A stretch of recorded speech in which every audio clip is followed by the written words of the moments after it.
My name is Josephine. That evening I sat alone in the corner of Brookstone Bistro, a table set for six. I had chosen the place 3 weeks earlier, cozy but not too casual. Candlelight shimmered against my glass of red wine, clinging to the faint hope that they would show up. It was my 35th birthday. I wore a long-sleeved Merlot sweater dress paired with black high-heeled boots, not to impress anyone, but because I wanted to look put together, at least for myself. I arrived 15 minutes early, a strange habit of someone who's often forgotten. The wind off the Hudson swept through Manhattan's lit streets, but the chill inside me felt colder.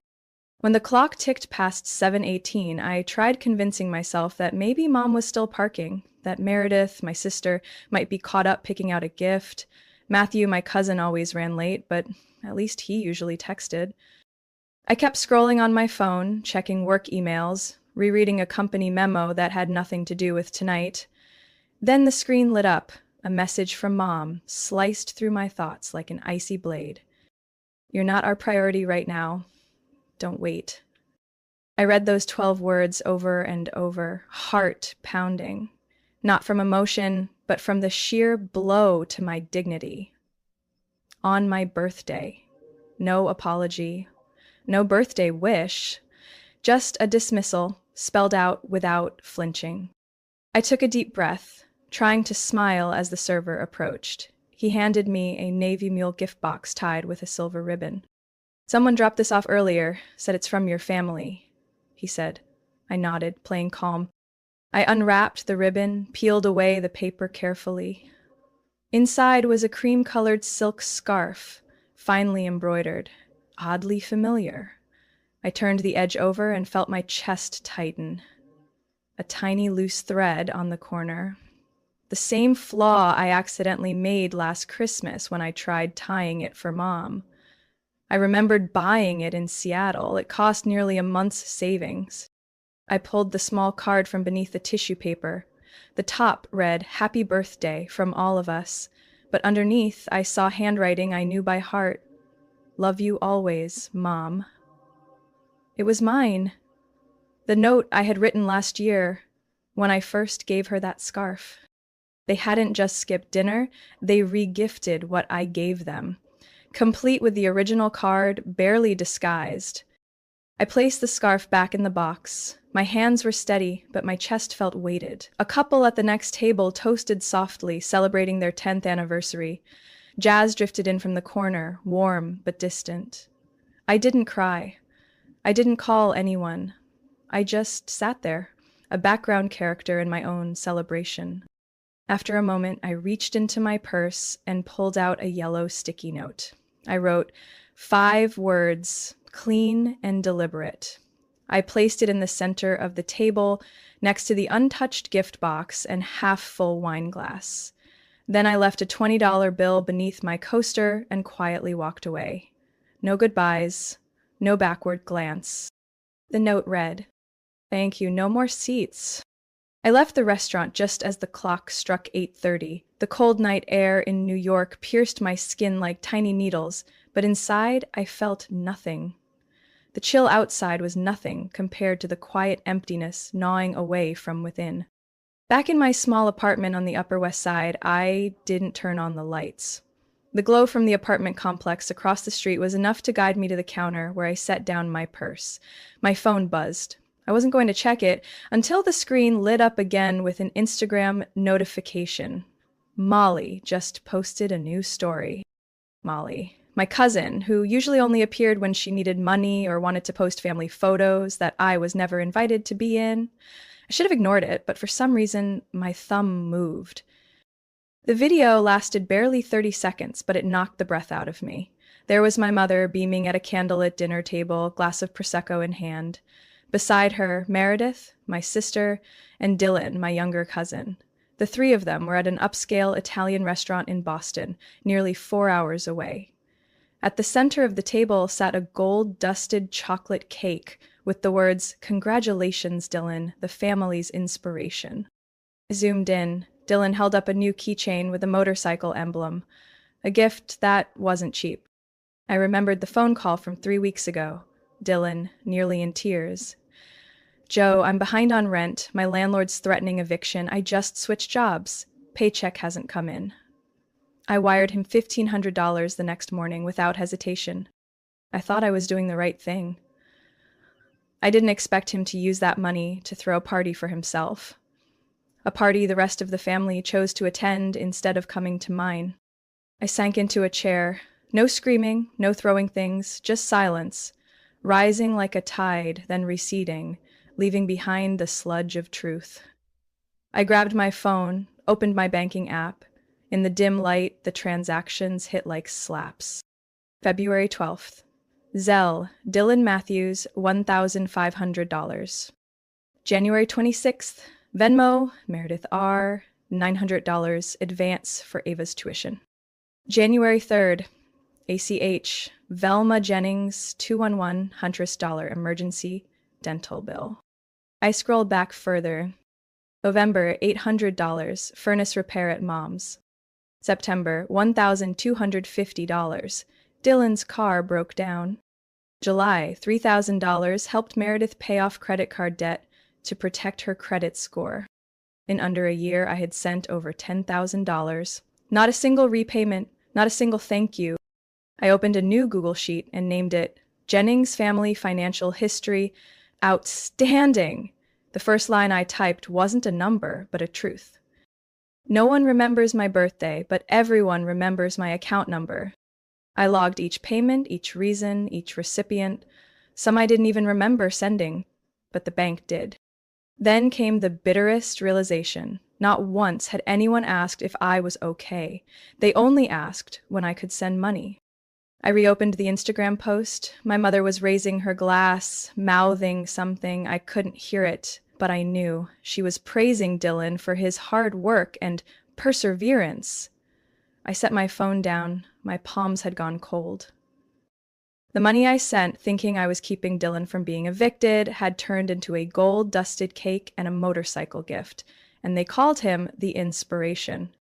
I stood up, walked to my filing cabinet, and pulled out a folder that once held tax documents. I labeled a new section, Extracted Evidence. This time, I wasn't just hurt. I was wide awake. I sat in front of my laptop for 3 straight hours without moving from the chair. The apartment was dark, lit only by the screen reflecting off my face. A face slowly shedding the last traces of someone who once believed family would never hurt her. I opened another Google Sheet, titled it Non-Reimbursed Financial Support.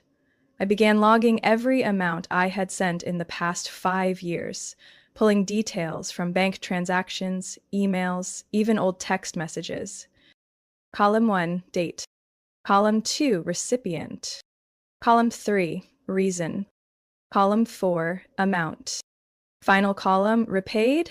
Every row marked no or never mentioned again. By the 19th row, I had to pause. Not because my hands were tired, but because my palms had gone cold and damp. April 17th, Meredith, deposit for daughter's yoga center, $750. March 9th, Velma, remote, emergency flight to Arizona for dying uncle, $560. November 22nd last year, Dylan, court fine for driving without a license, $980. They had all cried on the phone. They all said things like, "You're the only one I can ask," or, "Joe, without you, I'm done for." I bit my lip, opened a new document. Title, Emotional Debts. This time, I didn't search through accounts. I searched memory. Little cuts I once brushed off as accidental suddenly formed a clear pattern. A long chain of calculated disregard.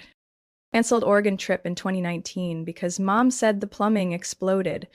Turned out it was just a clogged sink. Drove 3 hours to help with Meredith's birthday decor, then was left out of all family photos. Cooked for 20 people at Dylan's graduation party, then got stuck doing all the dishes alone. Christmas 2021 brought homemade cake. Velma whispered to a guest, "Joe made something again. No one eats that stuff." I didn't think I'd write more than 10 lines, but when I looked up, the emotional debt list was longer than the financial one. Not because I remembered everything, but because none of it ever truly left me. Every time I was treated like background. Every time I was framed as the reliable one, the helper, never the center. Every time I was cut out of the group photo, the thank you speech, the retold memory, I didn't cry. That feeling had passed. What replaced it was something sharper, clarity. What I once labeled sadness was, in fact, a form of debt, and I had paid for it in pieces of myself. At 1 a.m., I saved both documents. I titled the folder, Bought with Clarity. Then I opened a drawer, pulled out an old photo from our family trip to Lake Placid. Meredith in a red coat, smiling bright. Dylan holding a snowboard. Mom and Velma with arms around each other in the center. Me, off to the side, half obscured by a pine tree. I wrote on the border in thick marker, present but never counted, then slid it into the evidence file. One question still echoed quietly in my chest. If one day I stopped sending money, stopped answering calls, stopped saying yes, would they still call me family? I didn't have the answer, but for the first time in years I had something better, proof. I don't know what prompted me to log into the federal property portal that morning. Maybe it was just vague curiosity.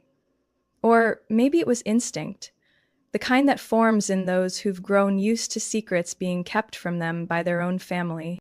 I opened a new tab and typed in the property name, 28 Willow Creek Drive, Albany, New York. The two-story colonial-style home my mother and I had co-owned since my father's passing in 2018. I had spent nearly $68,000 on roof repairs, plumbing upgrades, and mortgage payments over 3 years. We had signed a clear agreement. I owned 50%. A few seconds after the record loaded, I froze. Current owners: Velma Jennings and Dylan Matthews. My name was no longer listed. I clicked to download the most recent title update. The document was nearly 40 pages, but I only needed one section. Schedule A, ownership change. Effective date, 3 weeks ago. Signature, Josephine A. Jennings, handwritten, perfectly even strokes. Too perfect. I hadn't signed any documents in the past month. I hadn't even been in Albany since Thanksgiving. I immediately called the Albany County Recorder's Office. Hi, I need to verify a property ownership record, parcel number 487W9882. After a few minutes on hold and 2 transfers, a middle-aged woman finally answered. We do have a hard copy on file, notarized. Looks like it was submitted in person. Your signature is on it, but there's no ID copy attached. I took a deep breath. Can you confirm who submitted the documents? The name on the intake form is Dylan Matthews. Present notarized paperwork on site. I thanked her and ended the call.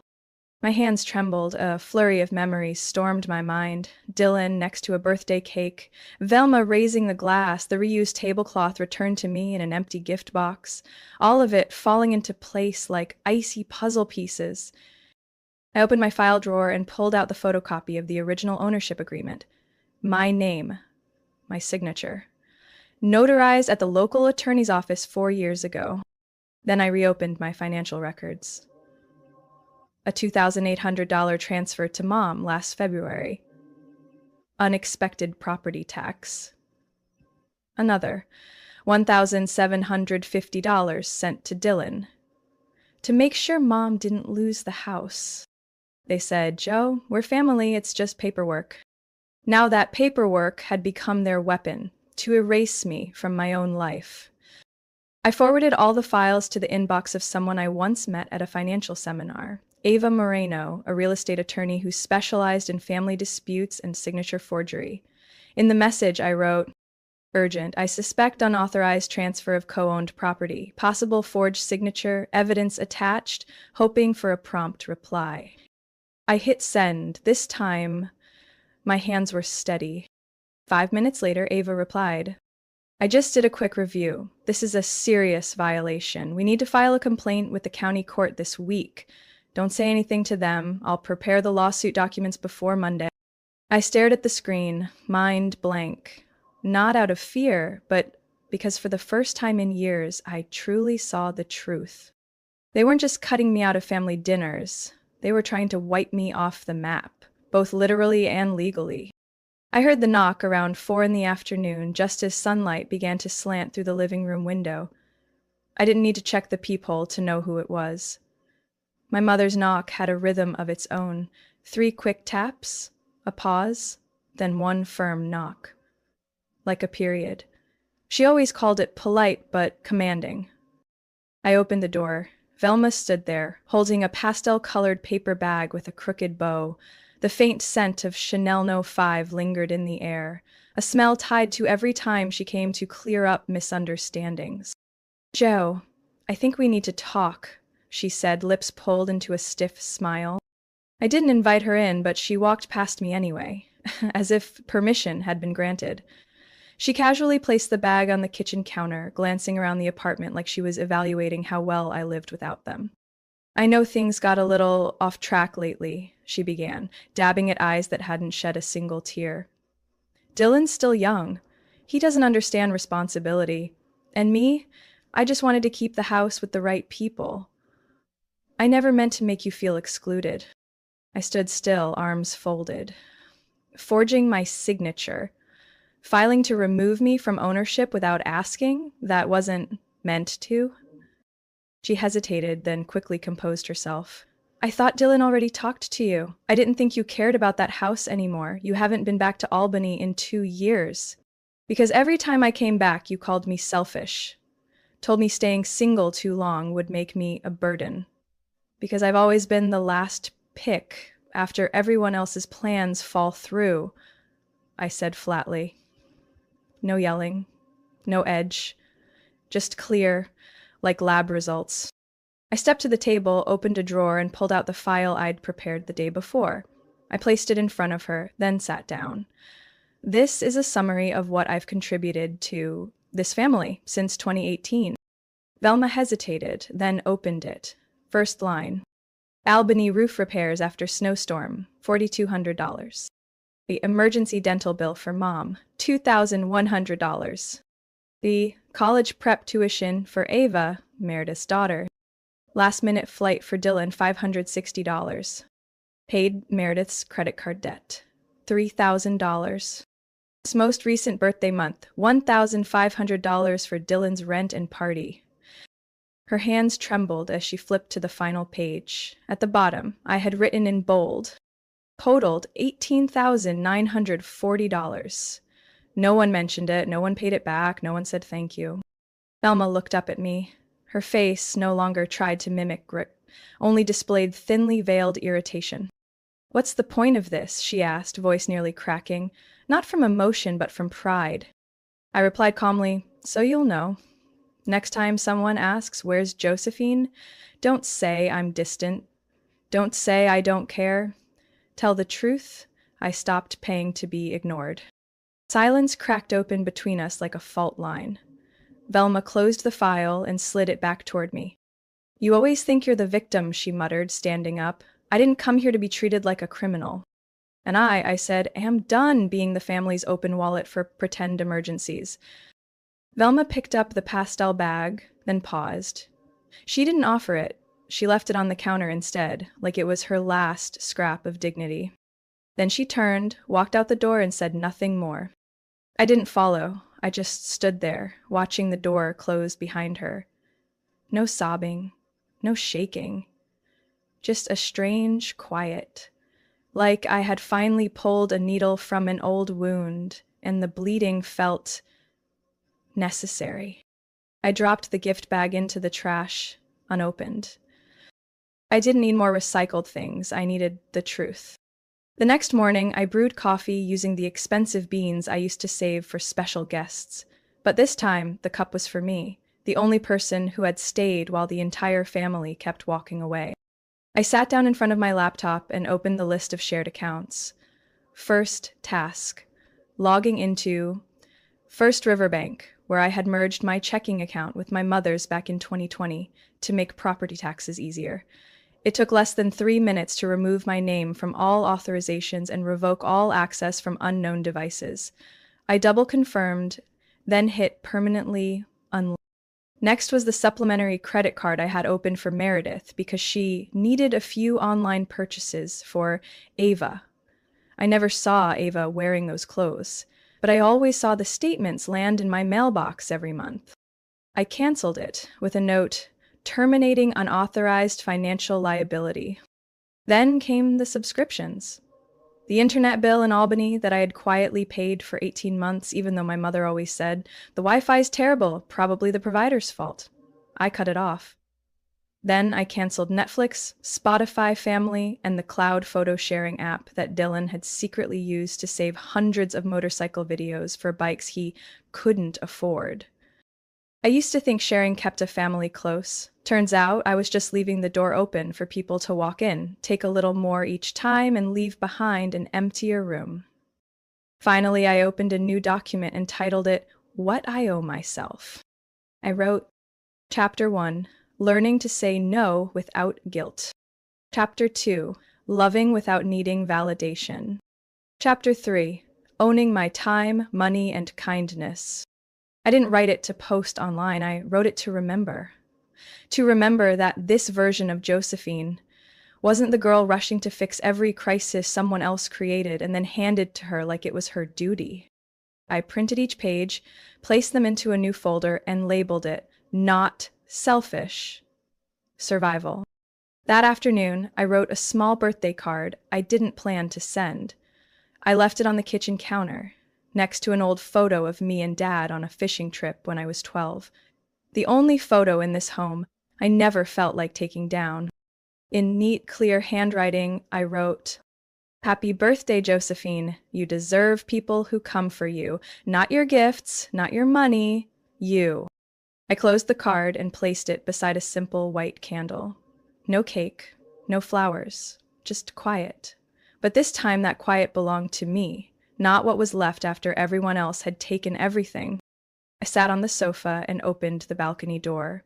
The May wind blew in with the scent of city dust and distant car horns, sounds of a city that once made me feel lonely, now, somehow, felt freeing.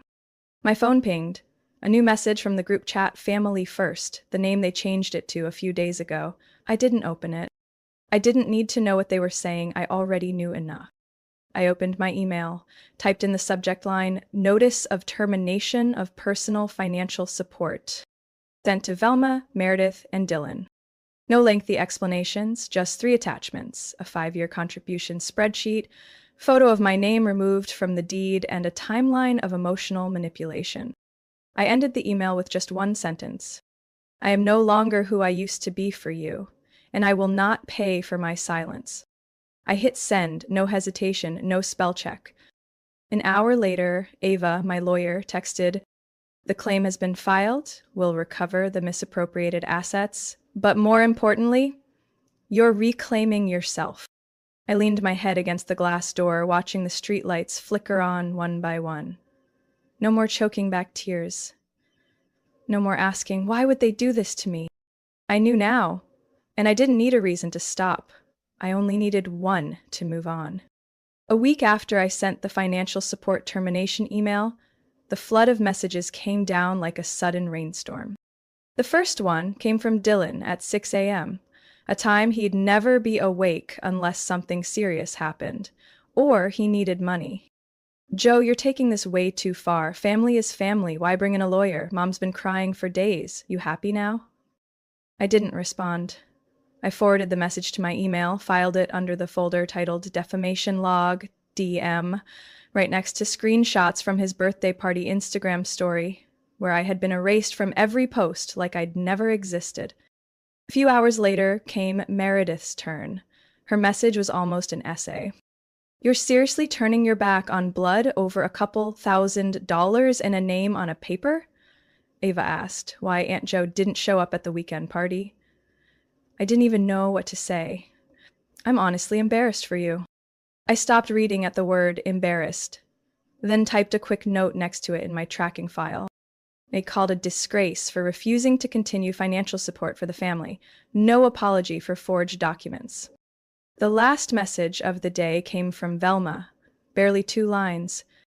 I raised you all these years, and now you're suing me? Are you even human?